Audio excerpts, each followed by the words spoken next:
just 4 days. We need somebody in that Senate seat who will vote for our Make America Great Again agenda, which involves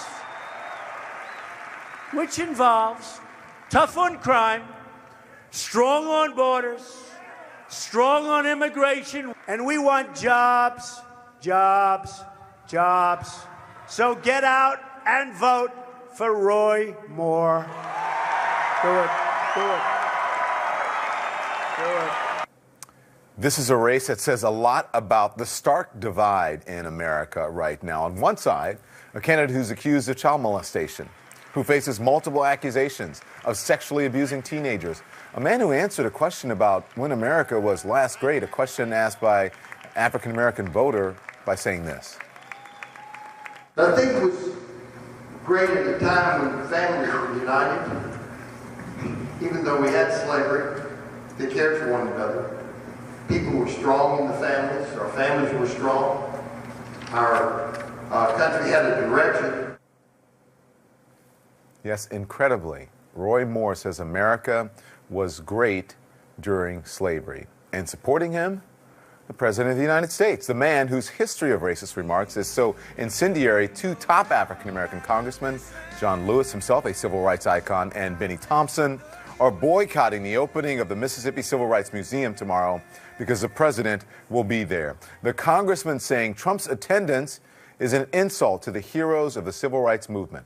Remember, during the campaign, when Donald Trump said this about a black supporter. Look at my African American over here. Look at him. Are you the greatest? Do you know what I'm talking about? Remember when Trump, in an interview with our very own Jake Tapper, refused to condemn KKK leader David Duke?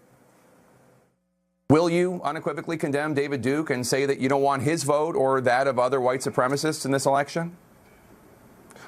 Well, just so you understand, I don't know anything about David Duke, okay? I don't know anything about what you're even talking about with white supremacy or white supremacists. So I don't know. And just in case you don't remember, this was back in 1989 when Trump took out full-page ads in New York City newspapers, calling for the death penalty for 5 black and Latino teenagers who were wrongfully convicted in the infamous Central Park jogger case. Of course, you remember what may be the biggest racist lie of all, Donald Trump's support of the false birther conspiracy theory that Barack Obama was not born in the United States. And then there's the president's response to deadly white supremacist violence in Charlottesville, claiming there were some very fine people on both sides. But you also had people that were very fine people on both sides. You had people in that group, excuse me, I saw the same pictures as you did. President Trump slamming Moore's opponent in the race, Doug Jones, as soft on crime. But Jones is a man whose response to white supremacist violence was very different from the president's. Doug Jones prosecuted the last remaining Birmingham church bombers, Klan members, who killed 4 young black girls in 1963 in one of the most notorious hate crimes in American history. A brutal attack that exposed the murderous hate at the root of racism.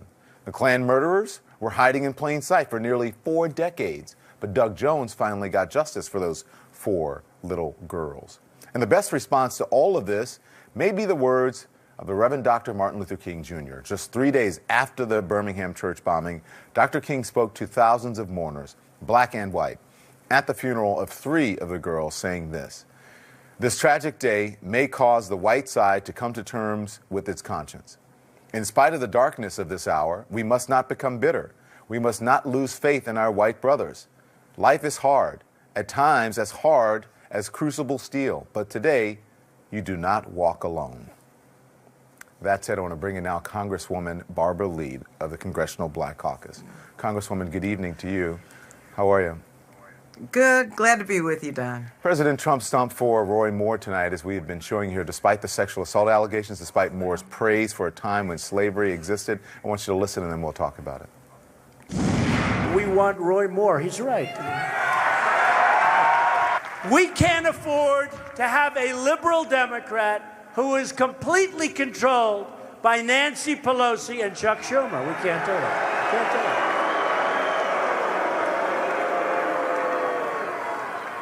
His name is Jones, and he's their total puppet, and everybody knows it. He will never, ever vote for us.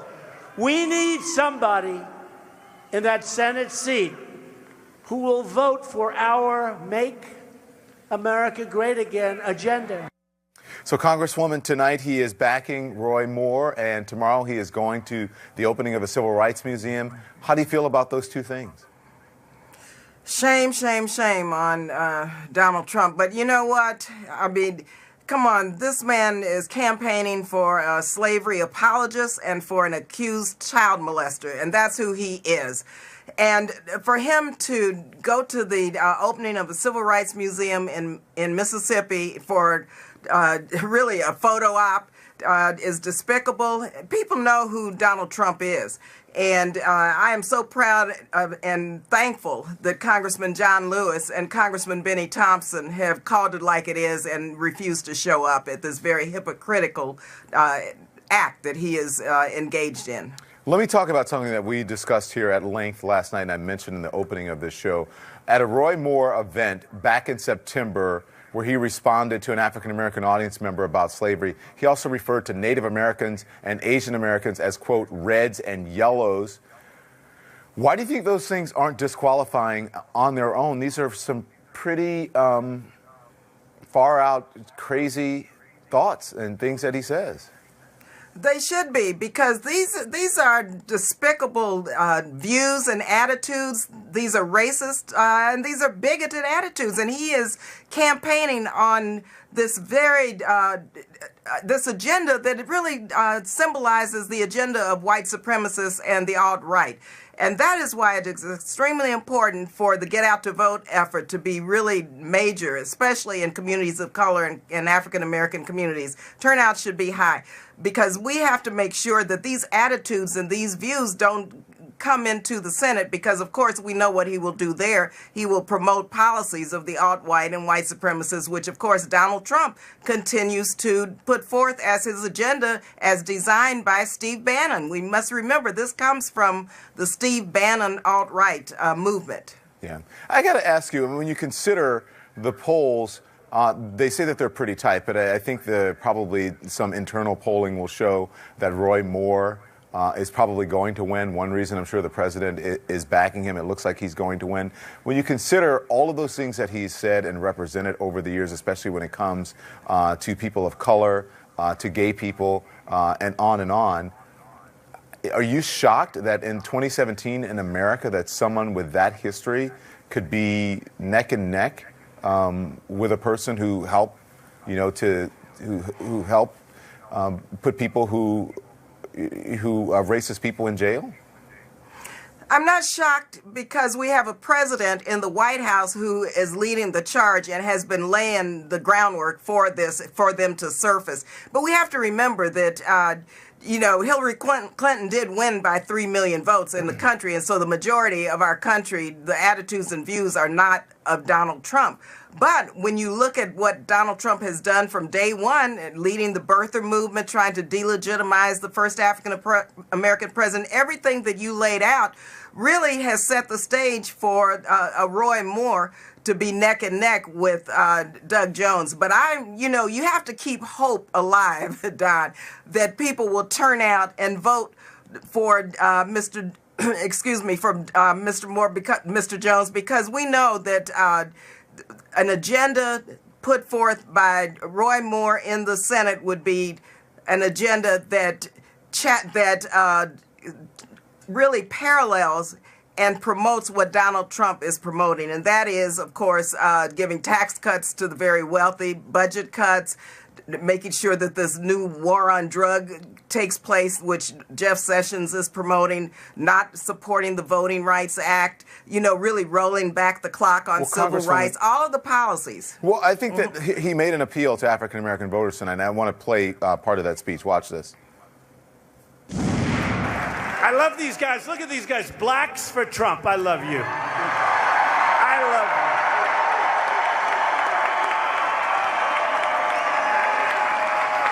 I love you. By the way, now that you bring it up, black home ownership just hit the highest level it's ever been in the history of our country. Congratulations. Okay, Congresswoman, I want to get your reaction to that, but it's important, especially in this day and age, to point out the facts here to our viewers. What the president is saying about black home ownership is not true. It is not the highest in history. According to the Census Bureau, back in 2004, it was almost at 50%. Now it is at 42%, and it's actually slightly down from the first and second quarter of this year. What's your response?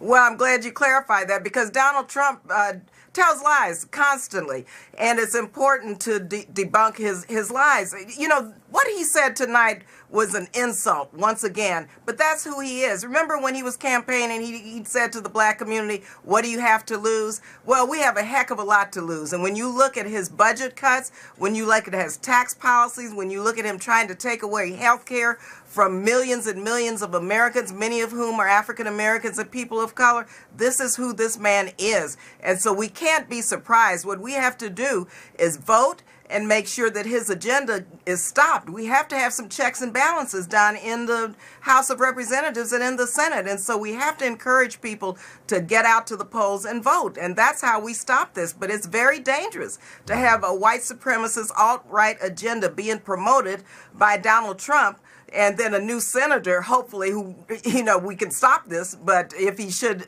be elected, he would continue to promote this agenda in the Congress, and that is very dangerous, and he would want to take us back to the days of Jim Crow, and we're not going to let that happen. I have to ask you, I know that's not in your part of the state, but people there in California dealing with some horrific fires. Anything you want to say to the country about that? You know, my son lives in Southern California. I have many, many friends and colleagues, and my thoughts and prayers are with all of those who are, you know, really suffering from this disaster, and hopefully we'll be able to. The firefighters and first responders are doing an excellent job, but we've got to really look at how we can respond quickly to make sure that all of the resources are there, first of all, to stop the fires from spreading, but also in the rebuilding of this. And so we all are pulling for everyone, and we want to help in every which way, and we'll continue to pray and help that these fires, help people who are in the direct path of these fires. Representative Barbara Lee, thank you so much. I appreciate it. Have a good weekend. When we come back, will President Trump's endorsement tip the scales in favor of Roy Moore? And what would that do to the Senate? I'm going to talk to the Republican who says Moore is the last straw, and now he's quitting the GOP.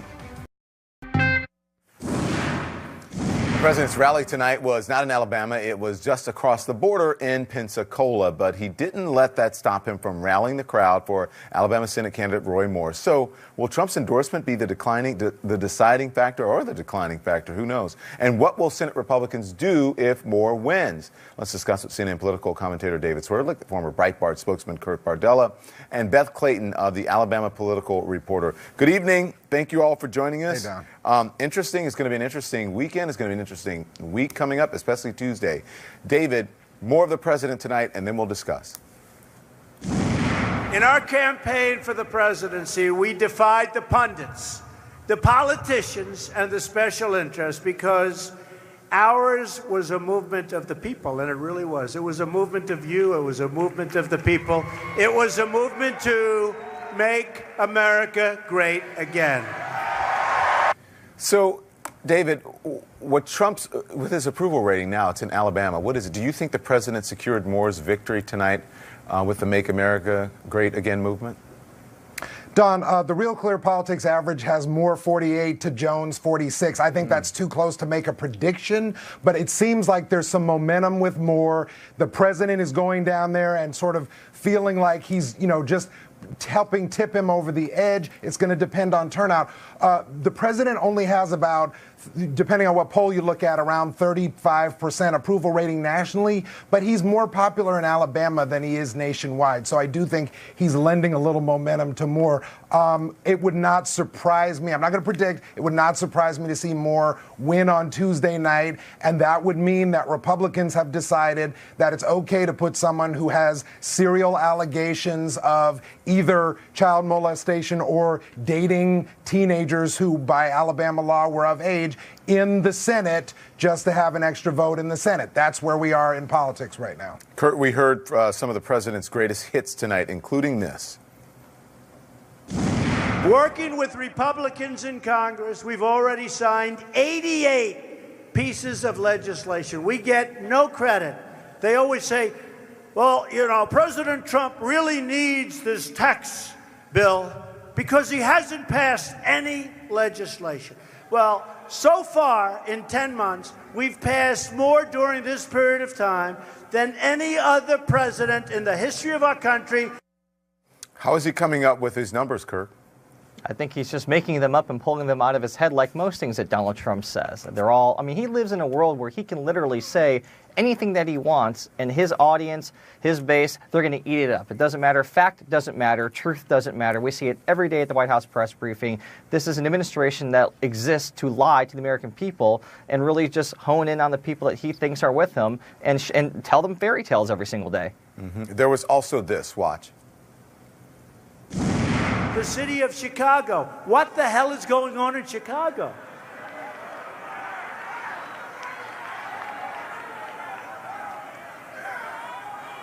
There are those that say that Afghanistan is safer than Chicago.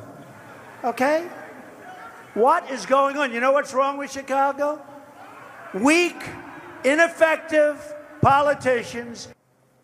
So just a week ago, on December 1st, Chicago police announced a 14% drop in homicides so far this year compared to 2016. And I'm wondering, Beth, when the president says things like this, do people down there believe him? Yeah, there's a lot of people in Alabama who the only source they need is what the president says. And unfortunately, when you've got a president, like he said, making stuff up, pulling it out of his head as he goes, it's really hard to combat that with truth and logic. But there are a lot of smart people in Alabama, and I have faith those people are really going to show the country what we're made of on Tuesday. So Pensacola is just across the state line, Beth, from not just the, you know, it's just across the line. So people in Alabama are seeing this. They are, and you know, I think it's telling that the president chose to go to Florida to tell people to go vote for Doug Jones or to go vote for Roy Moore. You know, because he didn't want to come to Alabama where he had to actually own Roy Moore. They say people in glass houses shouldn't throw stones, and I think the president knows. He doesn't want a photo op with him, right? It's probably right. Yeah, it's a little too close to comfort because when Doug Jones pulls this out, you know, right now the president can still say, "Well, he wasn't my candidate. I didn't have anything to do with it." And he can, you know, throw him off to the side just like he's done every other losing Republican since he took office. Yeah. David, on Air Force One, on the way to Pensacola, the White House Principal Deputy Secretary Raj Shah said the White House and the president believe the allegations against Roy Moore are troubling and concerning. By holding a rally in Florida and by continuing to say the allegations are concerning, is the White House giving itself an out if Moore loses? Yeah, they're trying to have their cake and eat it too on this. Having staff go out there and say in a sober tone, you know, these allegations are troubling. Other Republicans on the Hill started to say that a month ago when my Washington Post colleagues first did the reporting on Roy Moore. But Republicans now have sort of taken this stance up to and including President Trump, not all Republicans, but many leading Republicans, that, you know, it's up to the voters. Let the voters decide, which is true. It is up to the voters, but not taking any kind of sort of courageous stand, not drawing a moral line in the stand about who they want to see representing their party. And again, it's not courageous because they won't disavow Moore, but it's also not courageous because, as was just said, you have a situation where if Moore does lose, if Jones does pull this out, President Trump, I'm sure, will disown Roy Moore as quickly as possible in the same way that he disowned Luther Strange, who he endorsed in the primary because he saw that the Alabama primary voters were with Moore at that time. So, Kurt, I have to ask you this, and I hate to ask people their political affiliation, but you started as a Republican, right? Yeah. Am I correct? Okay, so you started the year as a Republican, as a Breitbart employee. You're ending the year as a Democrat. Why? Why? Well, I think that when you look at what's going on in Alabama right now with Roy Moore, it's the perfect illustration of how the Republican Party is completely morally bankrupt, and that they would rather put in office someone who has a serial history of sexually stalking teenagers at the local mall, that they would rather put this guy in office than a crime-fighting prosecutor in Doug Jones, who went after the KKK, went after white-collar crime, who happens to be a Democrat, but that their standards now have fallen so low that they rather have the child molester than the crime-fighting prosecutor in office. That's a party that's completely abandoned any moral clarity. That the fact that the RNC, the official vehicle of the Republican Party, is behind Roy Moore, that they're cutting a check and sending him money, that the President of the United States, the leader of the Republican Party, is just minutes ago said, vote for Roy Moore. That's not a party I want to be a part of, Don. Yeah, that's where we are today. Thank you, Kurt. Thank you, Beth. Thanks, David. I appreciate it. When we come back, emails sent from Russian contacts to someone extremely close to the president are raising such alarm that the FBI sent agents to the White House to warn the recipient. What was in those emails, and why did the senders lie about their identities? A report tonight that Russian operatives tried contacting a top aide to President Trump, and that set off alarm bells at the FBI. I want to talk about this now with CNN law enforcement analyst James Gagliano, a retired FBI supervisory special agent, and CNN contributor John Dean, the former White House counsel for President Nixon. Good evening to both of you. James, just after President Trump took office, FBI counterintelligence agents met with White House Communications Director Hope Hicks for at least 2 defensive briefings. They let her know that Russians who had emailed the administration were not who they claimed to be. Worse, they were potentially Russian agents, part of an intelligence operation. What exactly is a defensive briefing, and how common is it?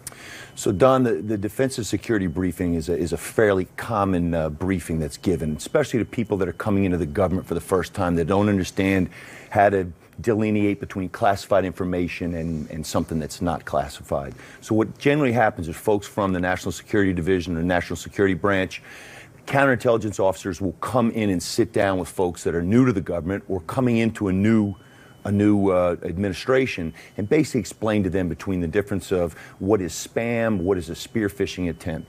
They're very concerned about 4 bad state actors, and it's generally Russia, China, Iran, and North Korea. In this instance, it was obviously the Russians. And this is the way it's supposed to. I think it's good that they gave her these briefings. She didn't do anything wrong, but it's interesting that it shows that Russia is trying to influence the American government and the administration. Absolutely. And Exhibit A would be the John Podesta stolen emails. Yeah. So listen, they did this in the White House Situation Room. Is that unusual? Not unusual at all either, because they're going to be talking about classified information, so that would be appropriate. It doesn't always happen there, but my understanding is that a number of times it does for high-level officials. John, let's go a little bit broader now, because the Times is also reporting that Robert Mueller's investigators interviewed Hicks today and yesterday.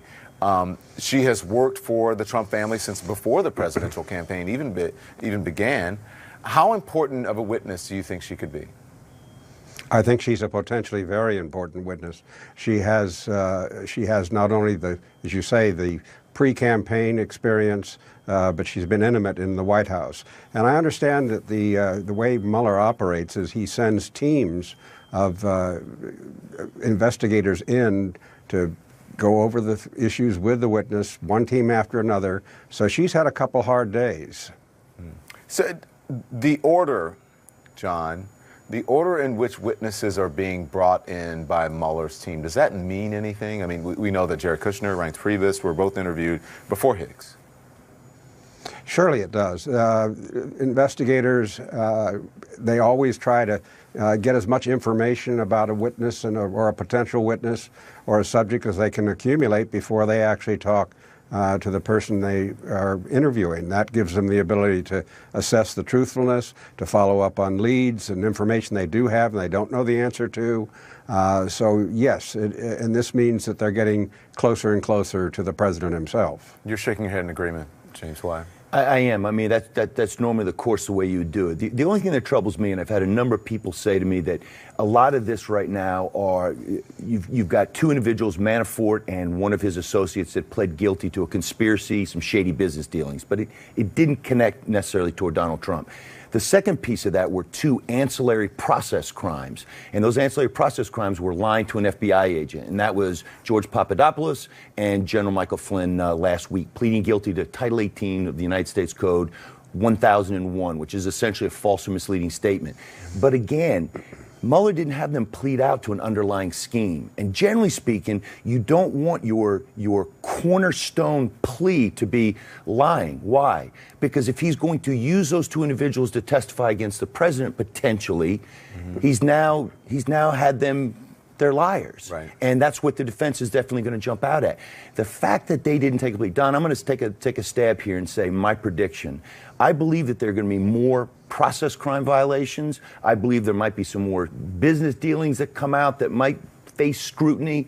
I don't know if this is leading toward collusion right now. There might be an obstruction of justice case, but I don't know if this is absolutely leading toward collusion. In fact, I think we're moving further and further away from it. I have to ask you, because you mentioned Papadopoulos, his fiancée, and by the way, he is a former campaign foreign policy advisor to the Trump campaign. She spoke out and she said, listen, he wasn't a coffee boy. Watch this. He was foreign policy advisor for the campaign. He helped also editing Trump's speech on foreign policy. He attended many events and entertained contacts with the high-level officials of different countries. George Papadopoulos has everything but a coffee boy. John, in another interview with ABC, she described Papadopoulos as, quote, the first domino to fall. What do you make of that description? Well, first of all, we do have to understand that her testimony really is hearsay. She has no first-hand knowledge, only second-hand knowledge, what she got from her fiancé. So that's one problem. Secondly, it was probably pretty candid conversations that they had at some point, particularly when he decided he was going to plea and told her what he was doing and fessed up. So that would mean it would be pretty reliable information, and that indeed he thought he had a pretty important role, and she was able to tell the people that he had talked to, including Flynn and Manafort. I'm not sure it was Manafort, definitely Flynn, but high-level people. Yeah. John James, thank you very much. I appreciate it. When we come back, thank you. First the White House called the allegations against Roy Moore very troubling. Then his spokesperson said the people of Alabama should decide. But now the president is all in for a man with multiple accusations of inappropriate sexual contact with minors. So get out and vote for Roy Moore. Do it. Do it. President Trump holding a campaign-style rally tonight in Pensacola, Florida, near the Alabama border, urging Alabama voters to get out and vote for Roy Moore, the Republican Senate candidate accused of sexual assault. The president didn't mention the allegations, but an aide said this. As he has said, and as the White House has said, we find these allegations to be troubling and concerning, and they should be taken seriously. Roy Moore has also maintained that these allegations aren't true, and that should also be taken into account. Well, here to discuss, CNN political commentator Jack Kingston, a former senior advisor to the Trump campaign, political commentators Nina Turner and Joseph Pinion. Good evening, all. Hello, Jack. Jack, how can the White House still insist the president is troubled and concerned about the allegations against Roy Moore when he is tweeting his support, rallying 15 miles away from the Alabama border, and the president has left zero doubt on where he stands here, no? I agree with you, and I think what he did tonight, he built the case of some of the accomplishments of the administration, and then there was one period when he said, and did you see what they did with the yearbook? They altered it, which left a little doubt out there, and then he started talking about Pelosi and Schumer, and then basically said Jones would be one more vote for them, and we, us versus them, we don't want that because it will keep us from, cracking down on illegal immigration and being tough on ISIS and getting the tax reform done and so forth. And I think he sent the message that he wanted to send tonight. You say, Joseph, well, first of all, I think that's a sort of wink. It's not a. It is. You say it's a wink and a nod, but it's also not prioritizing childhood abuse. Well, look, to me, again, if you're going to be the party of family values, if you're going to, even if you're a Roy Moore supporter, the reason that Roy Moore is this mythical figure in the state of Alabama is because he said that the word of God is more sacrosanct than the laws of man. Well, there is nothing more sacrosanct in Scripture than childhood innocence. So if you're going to sit here and say that we should actually spend RNC dollars on a man who has, again, this cloud of pedophilia hanging over his head, then I think that on some basic level, you have lost track of the values that you claim to uphold. So we're in this jumbled mess right now as Republicans, as conservatives, when you have the President of the United States, the leader of our party, actually actively campaigning, trying to give elbow room for a man to get elected who in many ways is the antithesis of what we supposedly are claiming to uphold. There are a number of people who have Republicans. Are you one of them who are saying, look, I don't want to be a Republican anymore after this? Are you getting close to that? No. Look, here's the problem, right? I've said before on this program that I think that Jeff Flake should run.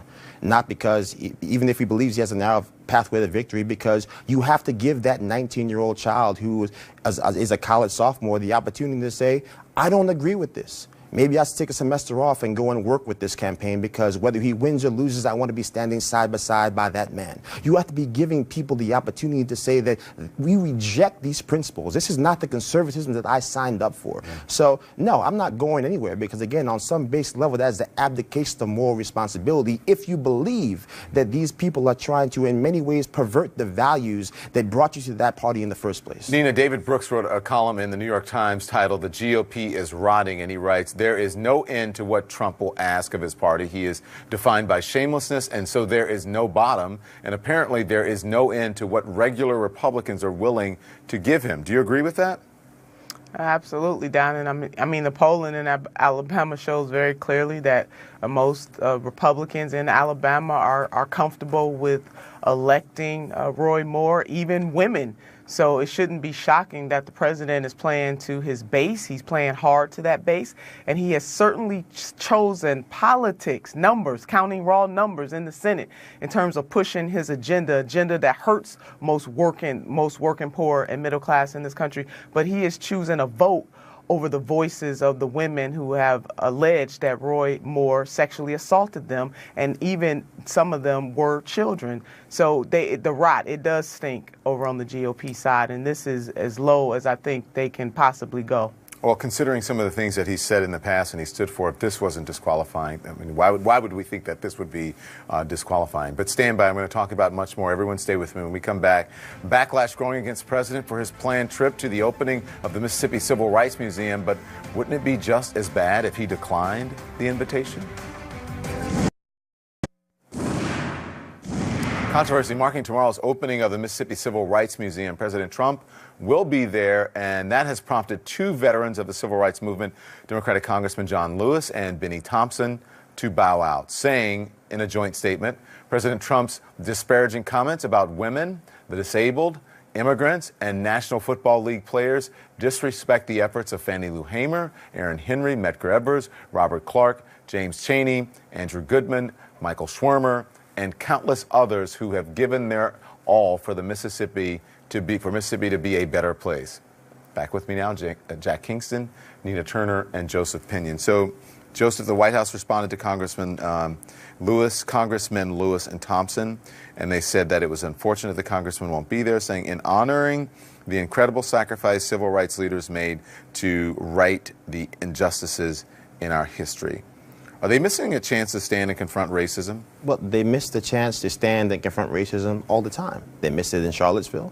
They missed it when they started talking, when President Trump went back to... Well, I meant the civil rights leaders. Are they missing a chance to confront? Well, I will say this. I say this. First and foremost... And to honor the heroes. First and foremost, I think that you can't say that Congressman Lewis is unwilling to honor himself. That's just ridiculous. Having said that, and I must say off from the beginning that this is a man who's is literally a living testament to the sacrifices that make my life possible. So he has earned the right to do what he wants to do or doesn't want to do. Having said that, if you believe that you have a moral obligation to stand up to this White House when they do things that are inconsistent with what we believe as a nation, and if you believe in the fact that you have an obligation to speak truth to power, then you must be willing to be in the room when power walks in it. And so to me, it's a lost opportunity to stand and say, this is who we are. We have an opportunity to tell the truth about who we are as a nation. And no one better than Congressman Lewis to stand in that room and say, Mr. President, this is how we feel aggrieved, and this is why you need to understand the issues that have been plaguing us for so long and what you've been dealing with.